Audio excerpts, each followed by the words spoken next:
Ship में तो बहुत लोगों ने सफर किया होगा, लेकिन आज मैं आपको एक ऐसे शिप की कहानी सुनाऊंगा जहाँ पर एक नहीं बल्कि 300 लोगों की आत्माएं रहती है। तो कौन सा है वो शिप, आइए जानते हैं। उस शिप का नाम है क्वीन मैरी। और जैसा कि मैंने आपको बताया कि इस शिप पे एक नहीं बल्कि 300 से भी ज्यादा आत्माएं रहती हैं। आखिर ये शिप ऐसा बना कैसे, आइए जानते हैं। ये शिप कैलिफोर्निया के लॉन्ग बीच हार्बर पे खड़ी रहती है। इस शिप को बनाया था किंग जॉर्ज V ने और इसे अपनी पत्नी मैरी का ही नाम दिया गया, इसलिए इस शिप का नाम था क्वीन मैरी। इस शिप को 1931 में बनाना शुरू किया गया और सिर्फ 3 साल के बाद यानी 1934 में इस शिप को बना दिया गया और ये शिप एक शानदार और विशाल शिप बनी। आपको ये जान के हैरानी होगी कि ये शिप टाइटैनिक से भी ज्यादा बड़ी है। ये 1000 फीट की शिप है और इसे बहुत ही ताकतवर इंजन से बनाया गया है। इस जहाज को सबसे पहले 27 मई 1936 को चलाया गया और इस जहाज ने ब्लू अटलांटिक का सफर तय कर लिया और रिकॉर्ड में अपना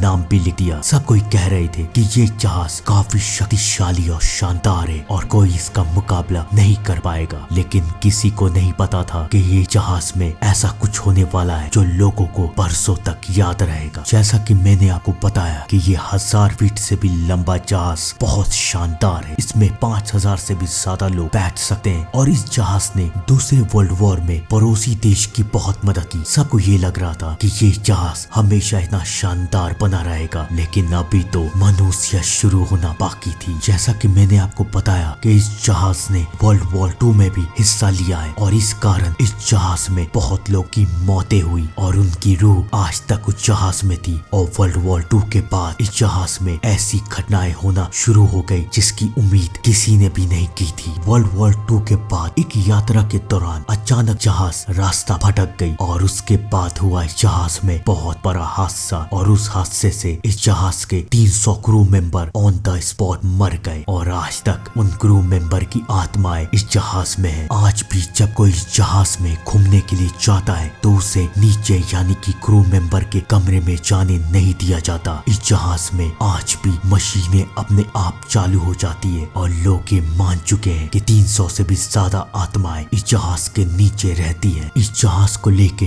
एक भयानक घटना और भी है। इस जहाज का सबसे आखिरी कैप्टन था कैप्टन ट्रेजर जोन्स। अचानक उसकी मौत हो गई। किसी को आज तक नहीं पता चला कि वो आखिर मरा कैसे, लेकिन लोगों ने अक्सर उसे आत्माओं से बात करते हुए देखा था। उसने भी कई बार लोगों को ये बताया था कि उसके कमरे में आत्माएं आती हैं और एक दिन उन्हीं आत्माओं ने क्वीन मैरी के आखिरी कैप्टन को भी मार दिया। इस जहाज में एक सफेद साड़ी वाली औरत की आत्मा को देखे जाने की काफी खबरें हैं। लोगों का ये कहना है कि एक बार इस जहाज में एक औरत सफर कर रही थी। उसे सफेद कपड़े बहुत पसंद थे। वो हमेशा सफेद कपड़ों में ही रहती थी, लेकिन फिर अचानक एक दिन उसकी लाश जहाज के स्विमिंग पूल पे मिली और तब से लेकर अब तक उस औरत की आत्मा इस जहाज पे भटक रही है। लोगों ने इस औरत की आत्मा को कई बार महसूस किया है। एक बार एक औरत इस जहाज के स्विमिंग पूल पे नहा रही थी, तभी उसे ऐसा लगा कि उसे कोई अंदर खींच रहा है। औरत घबरा के बाहर निकली तो उसने देखा कि उसके पीछे एक भीगे पैर के निशान है। वो समझ गई कि वही सफेद कपड़ों वाली भूत वहाँ आ चुकी है। वो औरत किसी तरह से अपने जान को बचा के वहाँ से भाग गई। उसने लोगों को बताया और लोगों ने भी इस बात को माना कि सफेद कपड़े वाली वो आत्मा आज भी जहाज में मौजूद है। इस जहाज में एक बच्चे की भी आत्मा है। एक बार इस जहाज में एक प्रेग्नेंट लड़की सफर कर रही थी। उसने एक जहाज में ही एक बच्चे को जन्म दिया, लेकिन जन्म के कुछ दिनों के बाद ही वो बच्चा मर गया। मरने से पहले वो औरत उस बच्चे को प्ले रूम में लेके जाती थी, तो मरने के बाद उस बच्चे की आत्मा भी उस प्ले रूम में रहने लगी। लोगों ने उस आत्मा को तब महसूस किया जब वहाँ पर दूसरे बच्चे खेलने आते थे तो उन बच्चों का दिमाग हमेशा उल्टा हो जाता। एक बार तो एक बच्चे ने दूसरे बच्चे को चाकू मार के मार दिया और तब सबको समझ में आ गया कि उस बच्चे की आत्मा प्ले रूम में ये सब कर रही है। इतने सारे हादसों के बाद इस जहाज को फाइनली बंद कर दिया गया। 9 दिसंबर 1967 को ये जहाज कैलिफोर्निया पहुंची और 1971 को इस जहाज को फिर से चालू किया गया, लेकिन इस बार एक होटल की तौर पे, क्योंकि लोगों को पता है कि अगर ये जहाज शिप बनी तो फिर कई सारे लोगों की मौत होगी। तो दोस्तों आप लोग भी कमेंट में जरूर बताइए क्या आप लोग क्वीन मैरी की सफर करना चाहेंगे या नहीं, कमेंट करके जवाब जरूर दीजिएगा। और मैं मिलता हूँ आपसे थोड़ी देर में एक नई हॉन्टेड कहानी के साथ। तब तक के लिए thank you and good bye.